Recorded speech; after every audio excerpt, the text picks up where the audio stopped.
Today's episode has been brought to you by Schedulicity. Welcome to episode 81 of the Connected Yoga Teacher podcast. If you have been wanting to set up or grow a yoga business where you are working one-on-one with students, today's episode is for you. Stephanie Brunson has been a yoga teacher for 10 years now. She had a consultation call with me and graciously allowed me to share it here with you. Back in April, Stephanie first posted a question in the Connected Yoga Teacher Facebook group, and she wrote, "Can anyone help me with setting up in-home yoga lessons? I've been teaching now for almost 10 years and have recently been asked to teach private sessions. I don't even know where to begin. Liability, waivers, session goal sheets, session pricing, packages, or partner lessons, any help or advice is appreciated." I saw this comment because Shannon Park tagged me in a comment that she shared. So huge shout out of thanks, Shannon. She wrote, "Shannon has created a lot of content that you should be able to access. Check out her podcasts and search in this group for information." So that's very true. We have a lot of information to help you grow your yoga business, and particularly focused in on sharing private yoga classes. But what I realized is it would be so helpful to have an episode where we really dove into how to start. If you're teaching group classes or you're just out of your yoga teacher training and you want to start working one-on-one with people, then this episode is really going to help to propel you forward. I know a lot of you tell me that these live consultation calls are favorites of yours. So in today's show notes, I'm going to make sure to link to all of our previous consultation calls that we have as podcasts. There are 6 of them there now for you, and we have more coming up in the near future as well. So you can find that by going to theconnectedyogateacher.com/81. So how are you doing this week, Connected Yoga Teachers? We're back into September. A lot of people associate going back to class, and for some, this means yoga class. I feel like as yoga teachers, we have 2 kind of New Year spots where people start coming back to class. That's September and January. And so I feel like this episode is perfect timing if you're wanting to build on that momentum that people already have, either this month or gearing up for the January bump in people wanting to get back to class.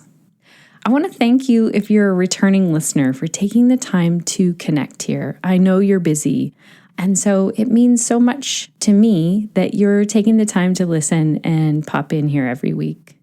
New listeners, my name is Shannon Crow. I'm a mother of 3, a yoga teacher, and a consultant and trainer for yoga teachers. The Connected Yoga Teacher podcast was created for you, the yoga teacher who is also an entrepreneur, a small business owner. Every week between the classes, workshops, and trainings that you are either teaching or attending, you can connect to information, ideas, and a supportive community of other yoga teachers right here. A supportive community can make such a difference. If you're not already a member of the Connected Yoga Teacher Facebook group, come and join us. Visit theconnectedyogateacher.com and you will see the join button on our homepage.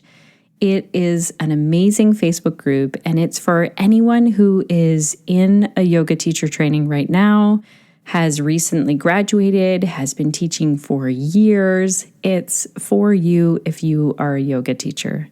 A personal update before we get into the consultation call. I mentioned last week on the podcast that I've been working on creating a group program for yoga teachers. Now, I also mentioned that I'm hesitating on this. I've talked about it in our group. People are asking me for it, and the hesitation reminds me of today's consultation call. It is that moment where people are saying, "Hey, we want this from you," but you're not sure where to even begin. And I think it's that hesitation of just before diving in. It's not even about having the right waiver form. It's about feeling really ready to dive in. And with new things, I don't know if we ever get to that point.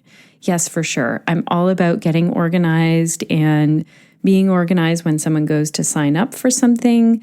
But at the same time, I feel like our mindset can really hold us back. So let me tell you about this group program that I'm organizing for yoga teachers.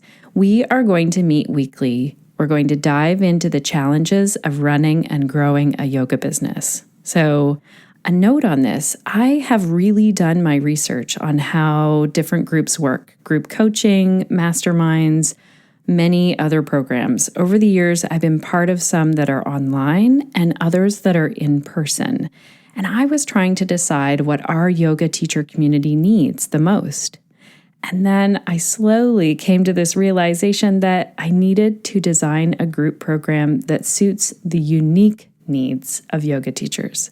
So if you are interested, make sure you are on our email list. I will be sending you more details there. And if you're listening to this episode after September of 2018, visit theconnectedyogateacher.com/community. Now, a huge personal note and a little share here. I actually, as I'm recording this episode, I don't have that link ready. So this is going to motivate me. It's on my calendar. I have to have it ready. So for those of you who are waiting to launch something, set it out there. How can you put it out there? Can you let people know that you're taking one-on-one bookings next month? And then you will almost feel like you're scrambling to get it done, but honestly, it's worth it. Kind of how can you throw yourself into it and learn as you go? And I wanted to tell you that, connected yoga teachers, because I don't have it all figured out. I'm doing the work the same as you. I am here with my feet on the ground, doing the work of running my business in the way that is. Before you hear this consultation call with Stephanie, let's hear from Allison over at Schedulicity.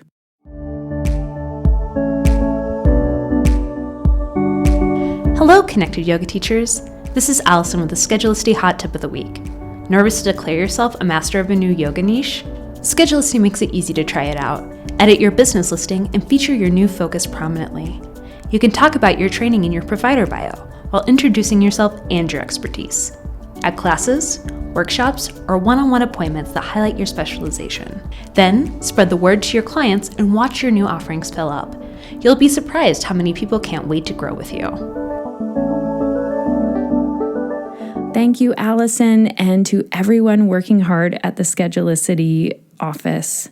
Just this week, I reached out to someone there via chat, and they got back to me so quickly.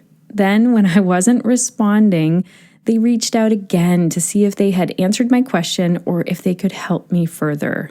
And by help me further, I mean like physically go in and show me what to do.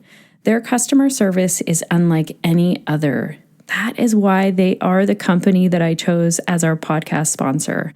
I know and love their product and their team, and I was already recommending them to yoga teachers. Today in the consultation call, you're actually going to hear me telling Stephanie to sign up and use Schedulicity. So this is one of those things of diving in. Here's what happens when you sign up for something like Schedulicity. First of all, when you first sign up, it's free to use. And then you take your time seriously because you're putting it out there. People can book with you. You need to know when and where you will meet with people to share one-on-one yoga. If you don't have bookings, that's the time to spend on reaching out to potential students and telling them what you offer. So I talked to Stephanie about that today in the episode, and I want to say before you hear me telling her that this is a huge mindset shift. It's like putting yourself out there and saying, I'm ready. I am here at this time and I am taking one-on-one bookings with people. And that can be the big difference. That can be what propels your private yoga bookings forward.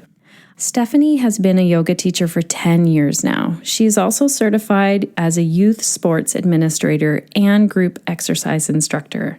She lives in Colorado Springs, and she reached out because her students were requesting private yoga classes. Stephanie wanted to know where to start, how to set things up, how much to charge, and how to start booking students. At the time of our call, she was teaching a men's corporate wellness group to engineers and another class that was a mix of active duty and retired military. Here is my consultation call with Stephanie. Oh, And at the end, I'm going to be back to summarize some key takeaways so that you can dig in and take some action. Welcome to the Connected Yoga Teacher podcast. It's great to have you here today. Thank you, Shannon. Your question on April 19th, you had written, can anyone help me with setting up in-home yoga lessons? I've been teaching now for almost 10 years and have recently been asked to teach private sessions. I don't even know where to begin. Liability, waivers, session goal sheets, session pricing, packages, or partner lessons. Any help or advice is appreciated. Yes. Is there anything expanding on that feels like it's a real struggle right now, or are you right in that same place? I kind of just left it be when the participant asked me about it, because I just didn't even know really where to go with it. And it's been something on my mind for a while, because I think it's a great way to fill my schedule, but I just didn't even know where to go with it. And the pricing I feel like is the hardest, because it feels expensive to me. But that's because I'm viewing it from my perspective and my own budget, I guess. And I don't want to underprice it either, because that's not a good place to be. Mm-hmm. So yeah, the pricing of it, and then exactly what it is that they are receiving. I just needed help to have that in writing, I guess. Right. So let's go back to, first of all, the mindset around private yoga. So what is so fascinating to me is that in anything else in the world that we learn, like say, for instance, if we take piano lessons, we don't choose to go study with a teacher who's going to teach to 40 people at once. We really want to look for someone who's going to teach us one-on-one so that we can learn and progress at our own rate. Say even another good example is a choir versus one-on-one singing lessons, right? We all would expect that for a one-on-one singing lesson, we would get individual attention. It would cost more than to join a group choir. But I think what has happened in the yoga world is that we graduate thinking that teaching a group of people is easier than teaching one-on-one. And yes. Yeah. So there's definitely this this mindset, and I had it too. As a new yoga teacher, I thought, well, I can definitely teach to a group, but teaching one-on-one is going to be hard. But what's so interesting is that it actually isn't. So I've taken other trainings, movement modalities, where we're told you can teach one-on-one to start, but you would need much more experience and another training to teach to a group. So that's what really started to shift my mindset. I was like, oh, wait a second. And then diving in and teaching one-on-one, you can ask that person, how is this feeling in your body? You can visually see when they're struggling, and then you can modify right there in the moment. There's no like when you're looking around at a group and then you're like, oh my gosh, I see that person struggling, but I see something over here, and I kind of, you don't want to switch the whole class around because of one person, sort of. Yes. Like a great example of that is the other night I was teaching a class, and there was a pregnant person in my class, and she's due any day. Oh. And she knows, and she usually sits quite close to me, and she said, I need to rest. And I was like, you just do whatever you need to do. And she just laid down and had a little yoga nap the rest of the class. Oh, nice. But obviously, if it was a one-on-one class, I could move her into restorative poses and really take the time, because that was what she needed. She was doing that on her own. But it'd be such a different offering for her. And she comes for the group energy. So it's sort of that mindset shift first.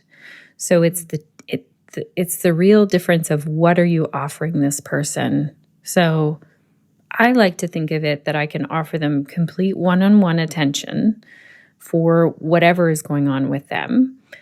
And also, I help them to set up an at-home practice. So it feels like an initial investment right away. But it is yoga that is set up completely for them. Mm-hmm. I think another thing that helps with this mindset shift is if we have worked one-on-one with a yoga mentor. So this week, I actually just signed up with a new yoga mentor because I feel like that's been missing for me lately. It was in talking in a previous podcast with Chase Bossart. I think I'm butchering his last name there, but talking to Chase made me think, oh yeah, I need to get back to that. So it is an investment, but then I have a daily practice to do every day. And I have someone who has a lot of expertise and knowledge who's guiding me and can see it from the outside. Okay, this practice would be helpful. Yeah, that makes sense.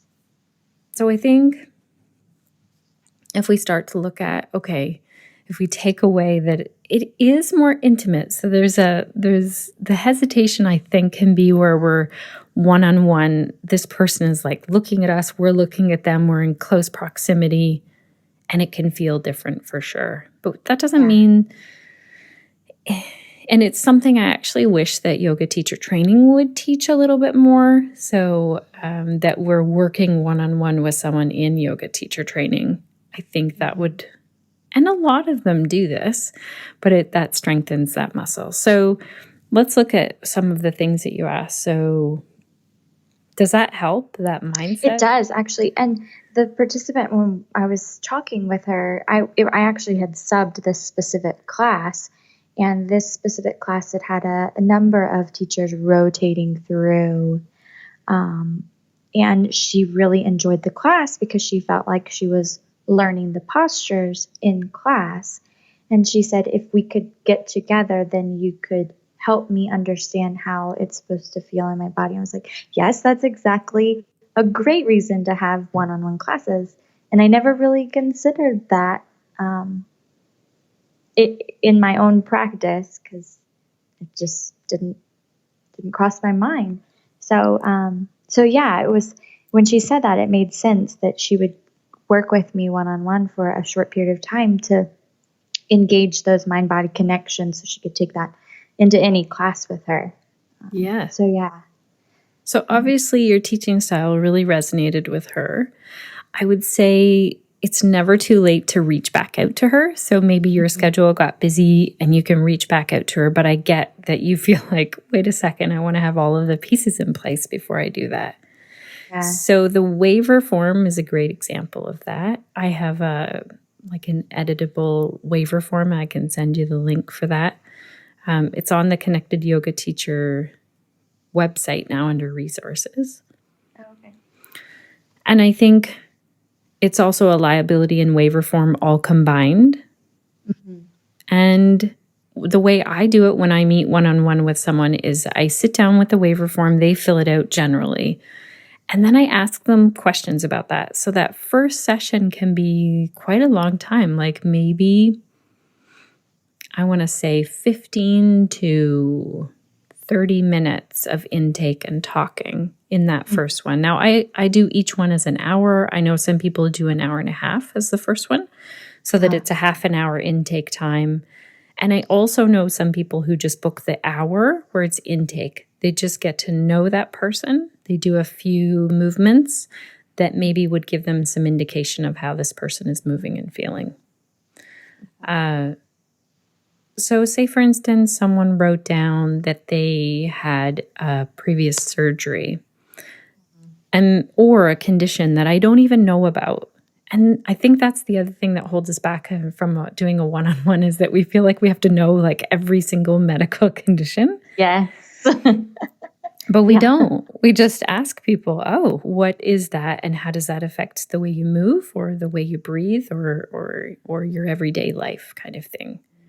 So I like to ask about stress level. I like to know if their stress level on a scale of 1 to 10, what that is like. And sometimes it's different. Work and home stress is different. For example, someone came to see me and they have a really high stress. They work as in a high stress medical job. So they have to be on all the time and then they're having trouble relaxing and settling at the end of the day. Some other things that I do, if someone is complaining about pain in the body, like a lot of the time that's low back and hips, then I will get them to lift one leg, like say they're lying down on the back, lift one leg and then the other leg. And I'm looking to see, does it look like they're moving in the same way? And I'll jot down notes and I'll ask them. Because really then you have this moment like to say, how does that feel? Which side feels like it's doing more work? And we don't have to diagnose. So as yoga teachers, we never diagnose. That's out of our scope of practice. We're just taking notes. Like this person said that the right side feels like it's stronger, or the left side's really not, like it's painful when they lift the left leg. I'll also do it when they're standing and looking and holding on to the wall, and then they lift one leg to the knee at 90 and lift the other. And I look for like quite a shift in the hips to see like, do they really, or some people are like, I always tell them, just lift unless it hurts. Some people will say, okay, that hurts right there. So that gives me a real indication of just different things that are going on. And again, not diagnosing. Like I wouldn't say, oh, well, you have sciatic pain. I don't have to do that. I can have in my mind some ideas of what movements will help to get into different things with, say, pelvic girdle pain. But I wouldn't ever diagnose. The other great thing about working one-on-one with people is to think of yourself as part of the team. So even if that team isn't established, so say if someone comes to me, I'm working with one woman who has dealt with a lot of trauma in her childhood. And she already came with the team. She had a pelvic floor physiotherapist and a talk therapist. And so when it tips over out of my scope of practice, so I love talking about scope of practice. I'm going to go on for this a little bit. No, it's important because the boundaries kind of can get blurred, especially in a yoga setting. It does. So think of all of the things that a yoga teacher offers. We offer movement, breath, meditation. Some offer mudras or mantras, yoga philosophy, the 8 limbs. Trying to think what else we might have in our toolbox. Some people have an extra training in Ayurveda. But if we look at those basic pieces that a yoga teacher has to offer, we have all of the movements, the asana, the breath, and shavasana, relaxation, kind of, those are our main pieces. Anything that gets outside of that is out of my scope of practice. So when that woman comes to me and she is telling me how her week went, and then she tells me something that feels more like that would be what you tell a therapist. Like say she says, I had this breakthrough, I did this movement, and then I felt this. I'll jot down what her experience was. But then I ask her, please talk to your therapist about this piece. And then I will even write it down on her homework sheet. Ask, so-and-so about this. That makes sense. Yeah. Yeah. So it takes it away. And also I think the piece from this that a lot of yoga teachers don't, I think the other piece that kind of holds us back is that we start to feel like, what am I offering? I'm not a therapist. I'm not a physiotherapist or a physical therapist. I'm not a doctor. I'm not a nurse. I'm not a massage therapist. So what am I offering? And you just go back to those tools. So when I work one-on-one with people in the physiotherapy office, that's what we call it in Canada, is physio. Yeah. I started to put it all together. In the U.S., it's physical therapy. We have, I'm here in Colorado Springs, and we have the Warrior Games going on right now, which is really cool.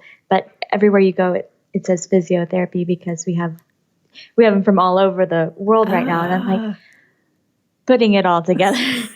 Yeah. Yeah, it's a little confusing. So when I work with them, they're sending people to me knowing that I'm going to do an hour of movement and breath with them. And there are so many pieces of yoga that you can't get in a physical therapy session or a massage session. So I think it's important to know we have a role, we're part of the team, and we're not going to tip over into other parts unless we're trained in that. Like say we are a nutritionist and we're trained in nutrition, then we could talk about the food and the eating piece. Otherwise, we leave it out. And I think that's one of the gray areas that I see with yoga teachers. So someone will say to me, I have leg cramps. And I will say to them, well, I'm not a nutritionist, so I can't advise you on that. I would say if you have a foot cramp right now, let's find a pose that brings you out of that. And then I will say, I know that some people who see me go to see their nutritionist about what they can do about recurrent leg cramps, foot cramps kind of thing. And I could even share a story like when I went to see my nutritionist and they told me eat bananas when I was pregnant and I had foot cramps, something like that. I can share a personal story, but I don't want to be advising people about food or supplements as a yoga teacher. Okay. That scope of practice piece keeps us kind of in our boundaries and then also reminds us how important what we are offering is, I think. The other question you had asked was about goals. Yeah. This is a good question. I feel like there are two sides to this. I definitely go over on the intake, like what would your goal be in terms of how much yoga would you like to do every day or every week? What is your goal? Like I worked with one person who said, I don't really want to do at-home yoga. I want to go to group class twice a week. Okay, well, let's set it up. And she said, I'm nowhere near the group class that I've tried to join. I can't keep up, or I don't know how to, they're all doing this pose. They're all sitting on the floor is what it was. And she said, I don't know how to. And I was like, well, let's get you a bolster. Let's try this. And she was like, oh, I can now sit on the floor. In group class. Yeah. Yeah. So it's looking at their goals is interesting because so often someone might come to me and say, my goal is to lose weight. And this is one that I struggle with, or my goal is to become more flexible. I also struggle with that one because as we know that yoga offers us so much more, but it's kind of like we meet that person where we're at, I jot down the goal, and we see how we get there. Does that make sense? Yes. Yeah. So in that time period though, like what is your time period that you allow for that goal? Right. And that's the other thing. Yeah. So where that goal is helpful and so I record a lot. Like obviously I don't do that in a group class. I only do that one-on-one where I'm writing down. I'm not writing down in a group class really anything. But I let them know, like I'm going to write things down and keep track of things so we can see where we're at. Now I routinely, ask people to meet with me 4 times. That doesn't mean that people don't meet for a one-off, but generally once we've done one class, they'll be like, I actually want to sign up for the package. Some people do a package of 5. Some people have a larger package as well. It's completely up to you what works there. But I feel like then it's up to them to decide, do I want to book another package of 4? Or do I feel like I'm set there for a while? Mm-hmm. The great thing about recording is that they will forget. Like, for example, one woman was coming to see me and her goal was to be able to walk without falling over, which seems, she had a brain injury, a lot of balance issues, was falling over a lot, and from a concussion and a car accident. And so as we went, though, her goals were more like she wanted to be able to kayak by herself and get in and out of her kayak or go horseback riding. And we met for quite a long time together. And there were times in that journey where she was just like, I'm not making any progress. So I would look back and say, like, in our very first class, here are the 4 poses that we did. Now we just did 20 like in the hour. And you had no problem with these ones. Whereas when we first started together, this is what we were doing. So it's a good tool for reflection for sure. To go back to that. People do typically want something to happen overnight. You know, we're kind of impatient. We want to, even though it might have taken 10, 15 years to get to that place of not being able to move in a certain way, we want to do a few things and be able to again. Yeah. So, and then the pricing. So a few things to think about. It is not just the hour that you're working with someone. So you have set up all of this stuff ahead of time. And then for me, if someone comes to me and we're meeting, I am thinking about that through my week before we meet again. So we want to be including kind of our follow-up time, our time where we maybe send them an email or check in. And I would establish what that looks like for you. And then as well, look at, so what is it like if you want to get a 1-hour massage in your area? It's $60. $60. And then would that be the highest end or the lowest end? That's like the very average. Okay. Probably the lowest, but yeah. And what if you wanted to go for an hour of physical therapy? I don't know. I would check. Probably more than that. Yeah. For sure. Yeah. I would check in what it's like for physical therapy and massage and price around that area. Okay. I give a little deal for my people who book a package. Mm-hmm. So it's $100 Canadian, which is a lot less US right now. $100 Canadian for a one-off. It's $85 when they book, $85 per hour when they book a 4 package. Okay. And when I see my schedule is filling up, getting really booked, then I know it's time for me to increase my rates. Okay.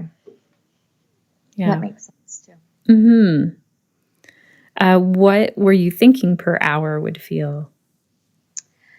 I just had no idea, but I do know the importance of not underpricing myself because it gets set and it's hard to change that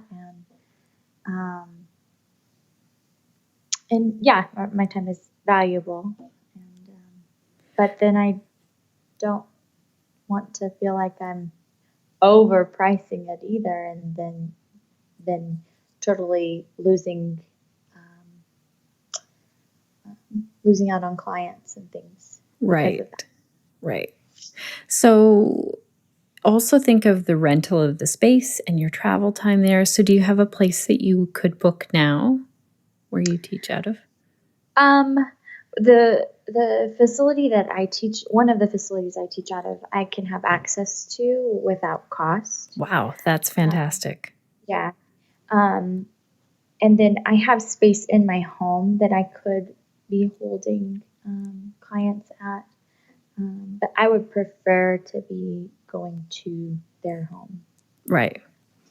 Their home, or, I mean, and someone, yeah, like another space. It can be really nice when it's a yoga space and you have all of the props there and you don't have to haul things there. So that's something to think about as well. Okay. There's a whole issue around, I would say, safety, basically. Yes, that was my other concern about bringing someone into our home and the liability of that.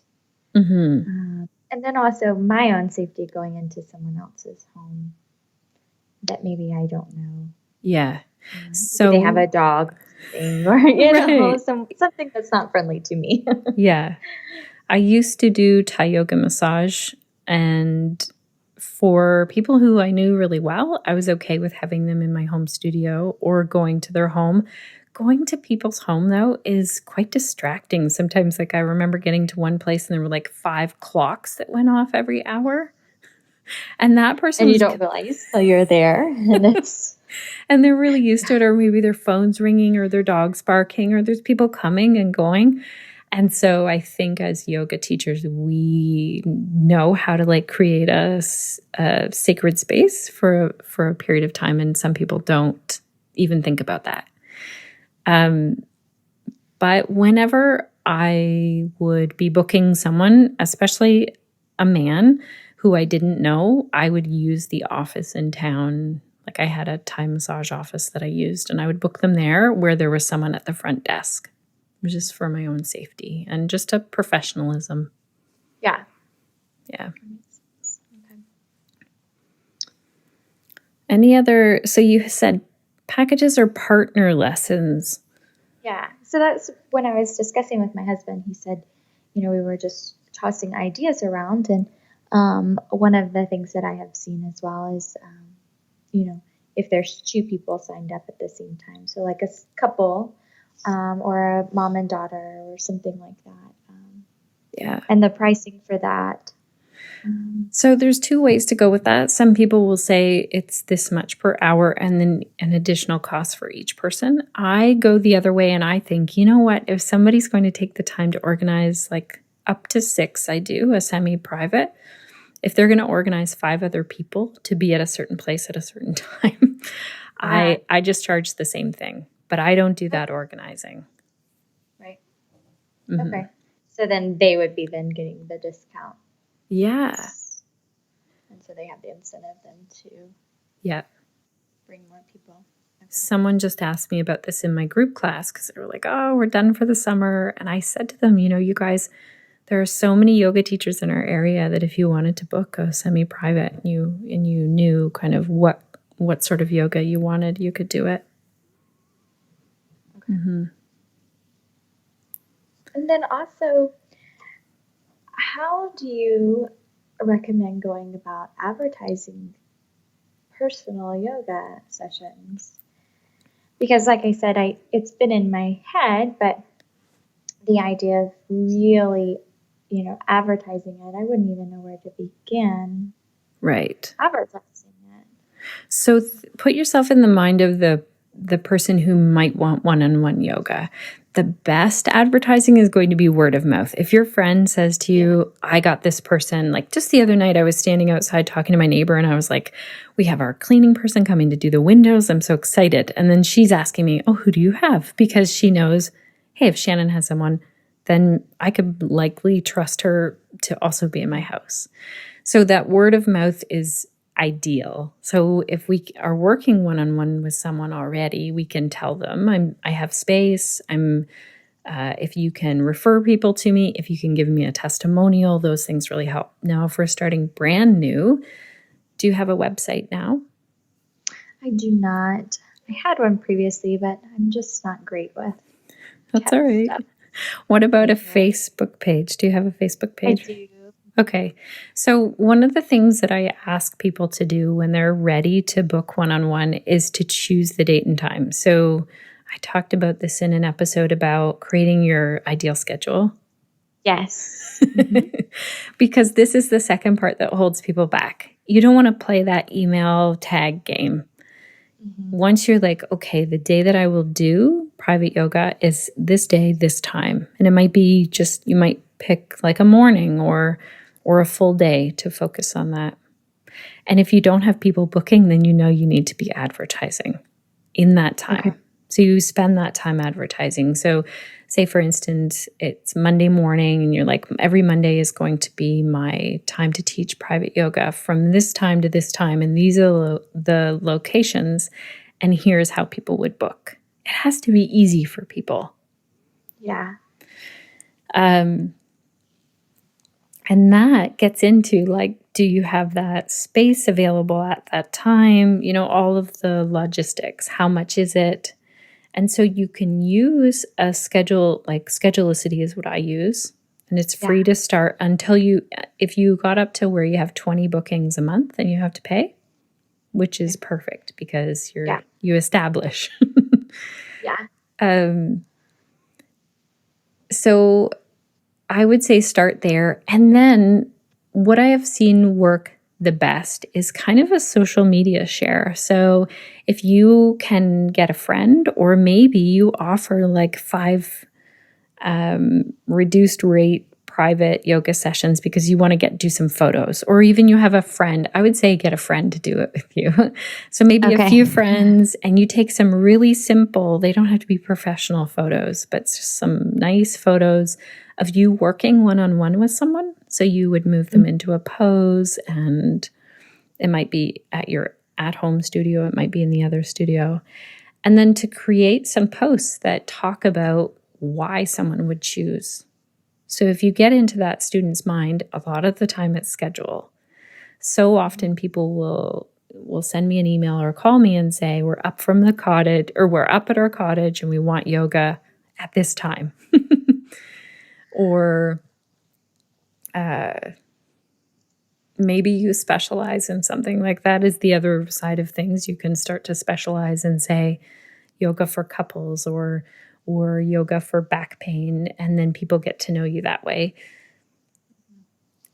But start to think, so what are the other reasons? People don't want to go to a group class because they feel like they can't do the group class, or they feel self-conscious. Like I feel that way about a gym. So if I saw an advertisement that I could go and meet in private with someone from the gym and no one else would see me on gym equipment, and I could ask the stupidest questions, then I would go. Yeah. So think of the fear someone feels right before they go to a yoga class. Yeah. Yeah. And I know there's a lot of people being recommended yoga right now that would never set foot into a yoga studio. Like I teach a class, it's a lunch class, and it's at a corporate site, and they're all male engineers. And when I look at my class, it's really cool because I know none of them would ever set foot in a regular yoga class. Right. And I'm so glad that they have the opportunity here to try something that maybe they normally wouldn't have tried. That's really cool. And so that's the other point, is when you're teaching a group class, to let them know in a way that fits. So I started doing this because it's helpful for people. So I will say, just last week I was working one-on-one with someone and they asked this great question. We did this pose and we're going to do it now. So I weave it in, or I weave in like the success story of like into my social media posts. I don't always do this, and you want to make sure that you're looking after someone's privacy for sure. You know, you'd want to get their permission. I was actually thinking this week I should get more testimonials, although I don't need more bookings at this point.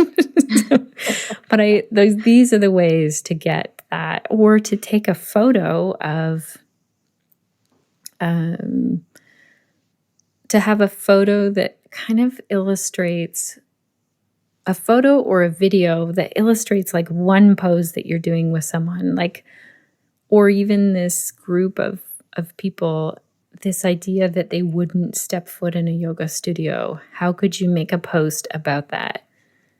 You know, if going to a yoga studio feels intimidating and scary, how can we do that? But also talking to those group classes and just letting them know. You might simply say at the beginning of class, just wanted to let you guys know, I have a schedule now button on my Facebook page and you can book one-on-one sessions. That might be all you need to do. Yeah. Okay. Any other questions? Anything that feels like? What do you, this might be a little off, but so online one-on-one sessions, is that even a thing? It is a thing. I prefer to meet with people one-on-one in person, but sometimes there's huge distance. So for example, a woman reached out to me and she wanted to do yoga for pelvic health, and there was no one in her area. So often I will say, like, maybe we can find someone in your area, but there wasn't anyone. So we met online for sessions and set up her at-home yoga practice. Now, we're doing Skype right now, but it can work sort of the same way, either Skype or Zoom. I prefer to use Zoom when I meet one-on-one with people online for yoga. It enables me to record it so I can send them the video. I charge the same. A lot of people will have a discount for online, but I feel like it's still the time. Yeah. And also then I'm emailing them that video. And the only thing with that is if technology acts up, which it does. Yeah. So I've had it shut off on their end and I've kept recording. And that's fine. I just send them the rest of the class, or sometimes you have to make that time up if it's your if it's your internet that kind of cuts out, or yeah. Okay. But it's pretty amazing how my partner Sean does a meditation, and it's a group meditation, and Chase does that, who I was talking about. He was on the podcast, and it's really like being at a meditation. Like, it's the next best thing to being right there. Yeah. That's really cool. But you can do it in your pajamas. Even better. Yeah. Even better. There are a lot of people who struggle with anxiety. And going to a group class is terrifying. And so doing yoga one-on-one with someone, from the comfort of their own home can really help them to be able to access yoga. So as far as like physical therapy offices, or I really enjoy working with seniors. So I guess those specific places would be where I would advertise. Mm-hmm. I think it's great once you feel like you're established and you're working one-on-one with people to approach a local physical therapy office or a senior's home, or other groups in your area. There are tons of ways to ask. I mean, that's so the physical therapy office is a much different setting. Like, people are expecting a more medical setting, I think. What I really like about working there is they do all of my bookings. So they just let me know the week before, okay, here's who you have, and next week, and I allow that day kind of to be booked there, and they do all the bookings, and they have the office there. That's nice. Mm-hmm. So it does mean that I haul some equipment there still. Yeah. Yeah, but it sounds like if someone is asking you for a one-on-one session you haven't even advertised, it sounds like that's the place to start. Yeah. It sounds like to your, you could connect with your mailing list. You can also put it on your personal Facebook, like when you get that set up. It's kind of the initial jump in. So I would say kind of where would you start? First, to set the price and the description of what you offer, like why your private yoga is, like what that looks like. Okay. And for private yoga, it's really, I think, usually meeting a person where they're at and then helping them with their goals, with their yoga goals. Mm-hmm. You may add in there that you help them to set up an at-home yoga practice. It's up to you. Yeah. So I would say probably the first thing that helps people to do that is if you set it up on Schedulicity, it's completely free. No one has to see it. And you have to set all those things up. You have to call it something. You have to have a description and a price. And it's the best way to get thinking, wow, this is going to be a thing. Like now I can share this link and people could book. Okay. You can set your days, like your hours of when you offer that, so they can only book on that day and in this time. Yeah. Okay. Yeah. So I would say that's your homework. I signed up for Schedulicity. Good. And then it was all the rest of it. And I was like, hold on. And so I was like, okay, I'll just meet with Shannon first, and then we'll start to progress into it. Yeah. My initial goal was to really get started in the fall. And so use this time the summer to try and build the website and take pictures and things like that. And then in the fall, kind of launch it. And also that's the time when people start making another change in their own schedule and life and stuff too. So. Yeah. And I would say it's great to be advertising that really like starting now or July to let people know, okay. And you might even have, a fall special on the package where you're like, it's $10 off for the package or something. I don't know. To get people excited about starting. The fall is a great time too if you think you have September, October, November, December, so you can fit in one a month with them if that's what they prefer.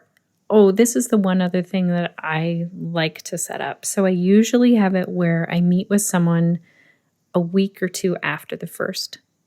So we meet once and I like to see how they're doing and check in right away. But then they can spread it out as much as they want after that. So maybe we meet a week later and then 2 weeks later and then 3 or 4 weeks later. And then they're usually off and going, or they're deciding, okay, I'm booking another session of 4. Okay. Mm-hmm. Every time that I think of private yoga sessions, I always think of that's just something that people in Hollywood do. Oh, that's interesting. But someone who just can't go to a yoga class because of their schedule or because of their lifestyle, not necessarily, for these specific reasons. I never really considered it. And so I guess that's why that was the other reason that I always held off, because I didn't think there was necessarily a market for it. Right. But when the lady came to me and was talking to me, it made sense that there would be a market for it. Mm-hmm. And that's the way yoga used to be offered, only one-on-one. So it's just that we've changed it. And it is fun to still go to a group and like have a community and chat with people. But there's something so powerful about that one-on-one. Like you'd be surprised how within those 4 or 5 sessions, how much people are picking up on things. Or like someone was saying to me, oh, I'm doing yoga 3 times a week now. And then she was like, I feel like I should be doing it every day. And she's had a yoga practice for a long time. And I said, you know what? I'm going to send you the 8 limbs. Like I have kind of this printout of the 8 limbs. Let's think about like more the roots of yoga. So someone might go more into like meditation, or someone might just feel like their goal might be, I want to be able to put my own shoes on. So it is one of the most rewarding things I've ever done, is working one-on-one with people. Okay. Yeah. I'm excited. Yeah, I am too. I'm not as nervous anymore. So if you were to set a goal of like, I will have everything ready somewhere, and let's not make it a website because that's a whole other thing. But if you were to set it up on a Facebook page, where like through Schedulicity and on your Facebook page, and maybe put it out in 3 places, like on your personal Facebook, on your page. And do you have an email list for your yoga students? No. That's okay. I should have one. Let's not even right now. Okay. That's another whole thing, but let's pick 3 places. So your personal Facebook page, your business Facebook page, and telling a class about it. Oh, and reaching out to that woman would be another one. I would say that she should be your first person to reach out to, because she was already interested. Yeah. So then it's, when do you think you could reach out to those, to 3 or 4?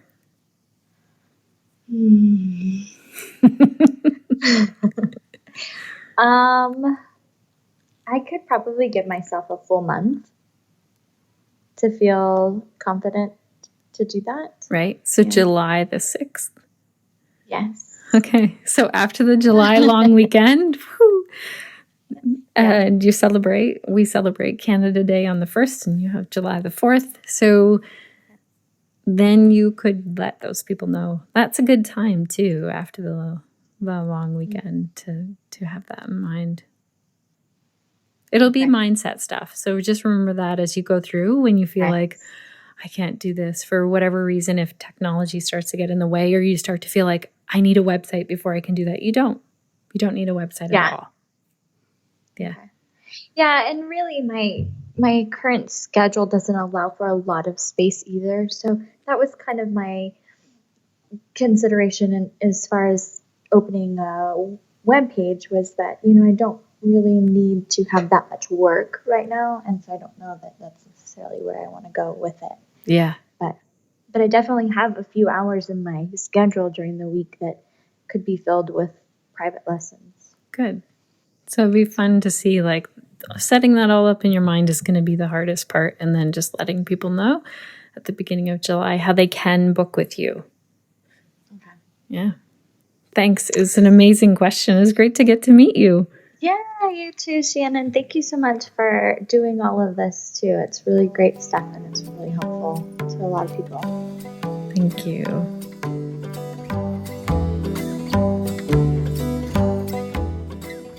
Well-connected yoga teachers, what were your key takeaways? Thank you again, Stephanie, for sharing your consultation call with our listeners. I know it will help others wanting to grow their private yoga business. Thank you also, Stephanie, for your amazing questions.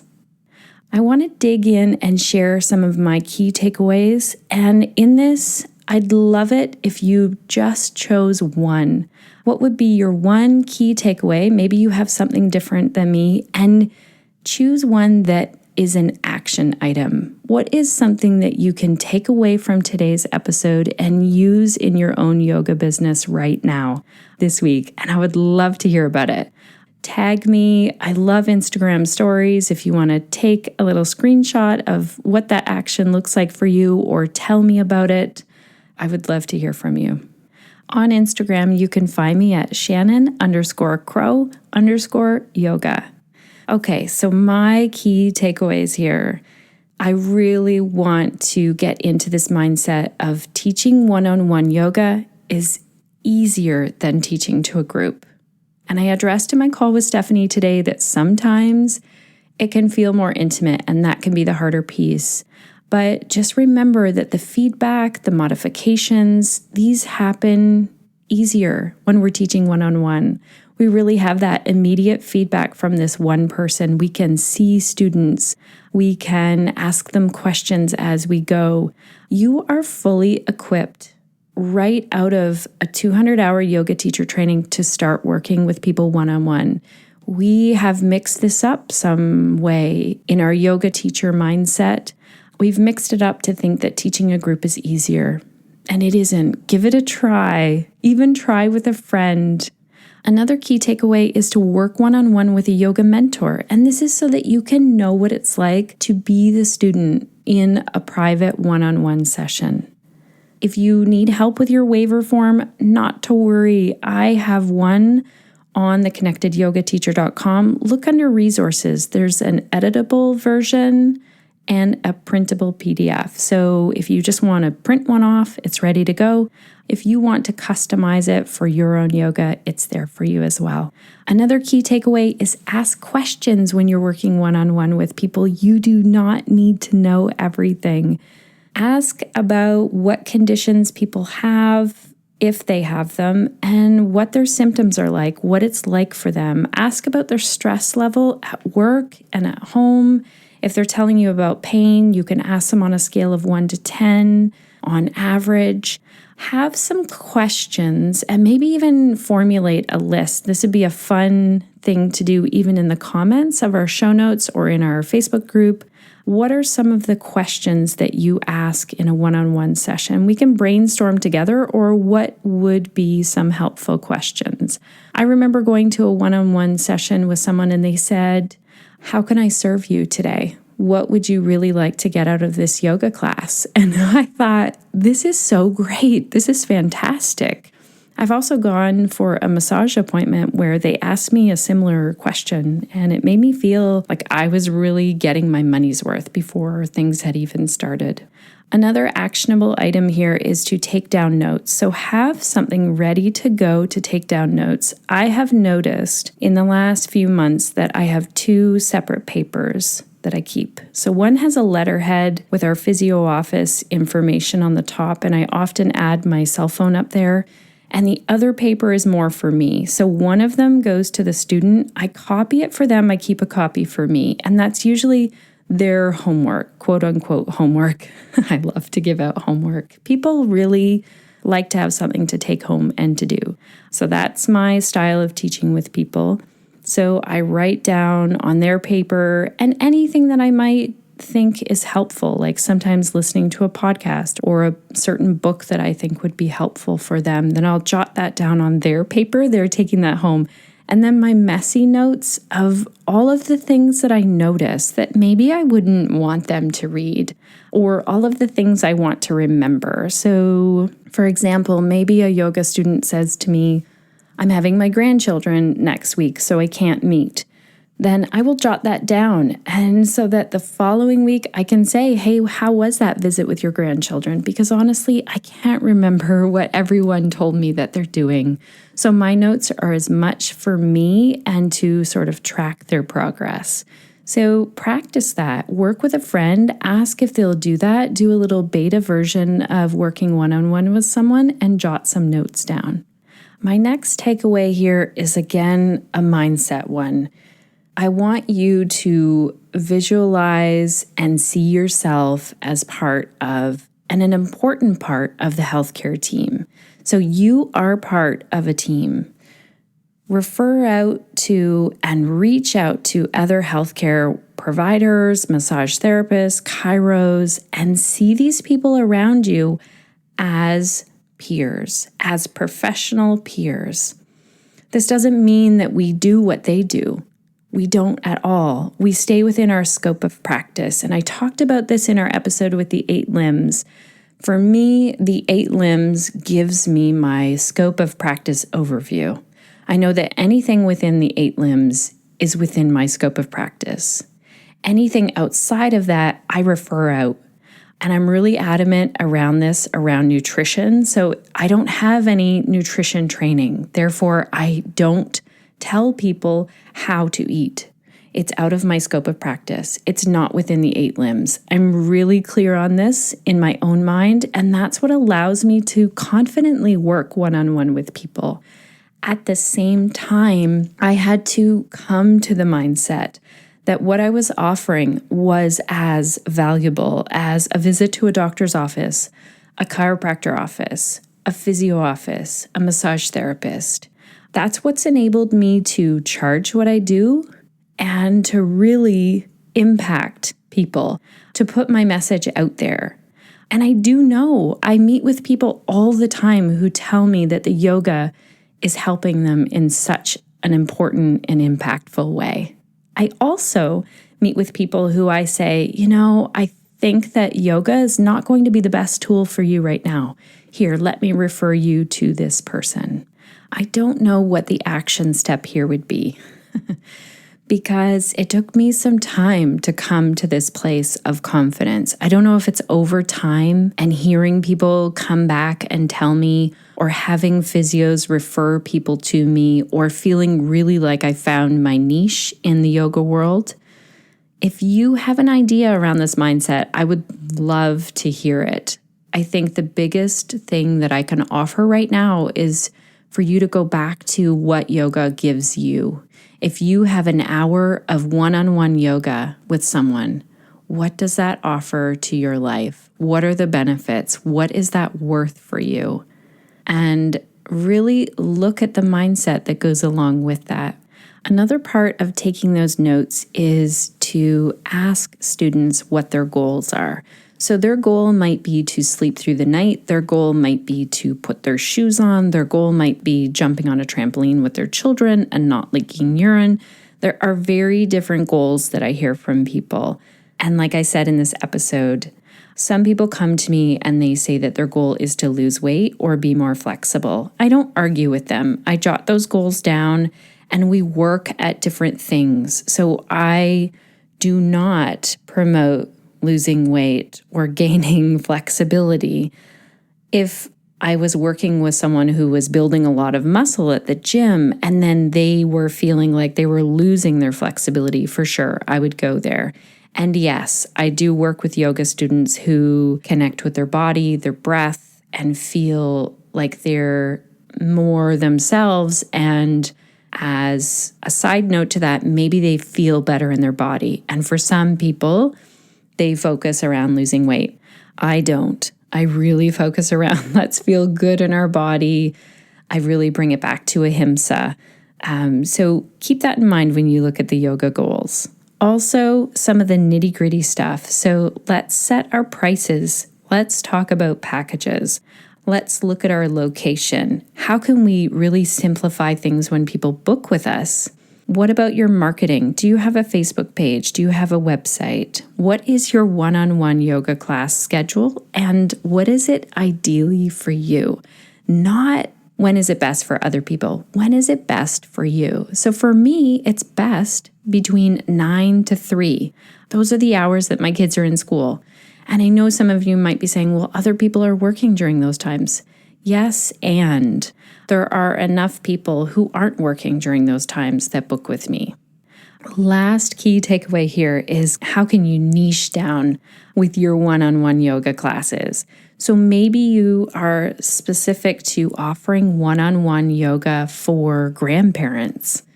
Maybe it's for people who are working at a desk. Maybe you're offering one-on-one yoga for people who are transitioning from working to retirement.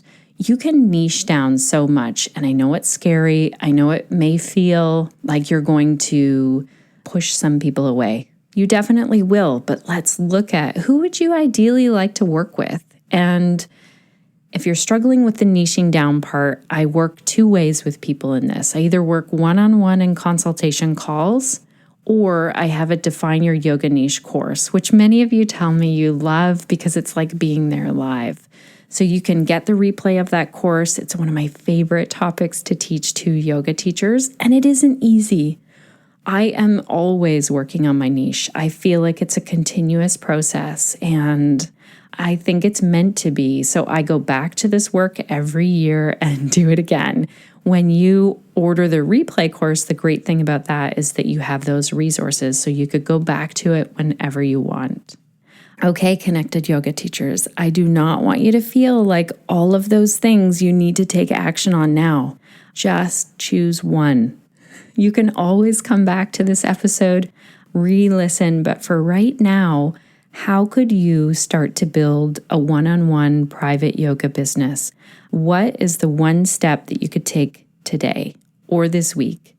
And tell me about it. I will be happy as an accountability partner here. Tell me in the comments, tell me in our Facebook group, send me a private message on Instagram or Facebook. You can always find me on those 2 platforms, and tell me what action you're going to take, when you're going to have it done by, and what that's going to look like.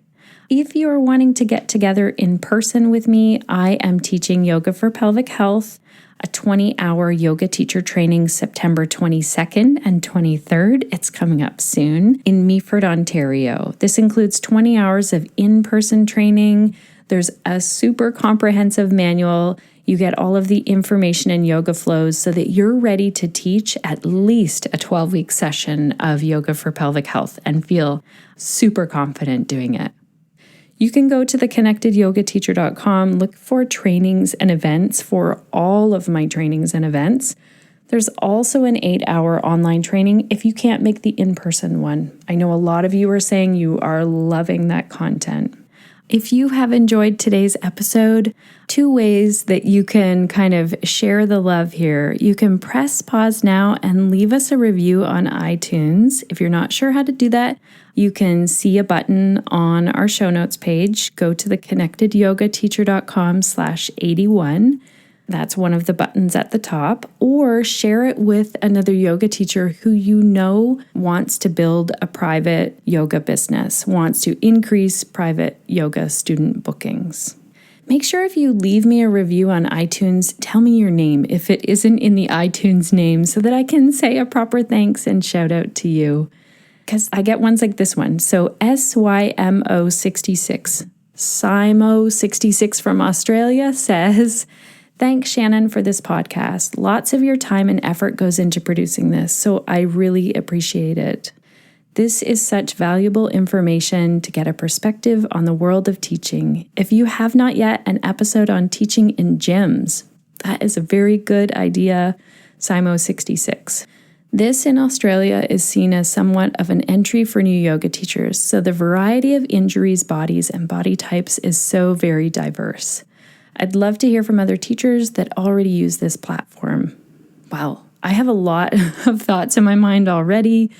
I know yoga teachers who don't just use this as a starting platform, but who love teaching in gyms. So I'll see if I can get some of them on the podcast. Huge thanks for taking the time to share that review, Simo66 from Australia. Also, big thanks to Laura, Samantha, and Suzanne for making this podcast possible every week. They're part of the team here and they do amazing work. Okay, connected yoga teachers, stay connected to self, to your practice, and to your community so that you can share the yoga that lights you up.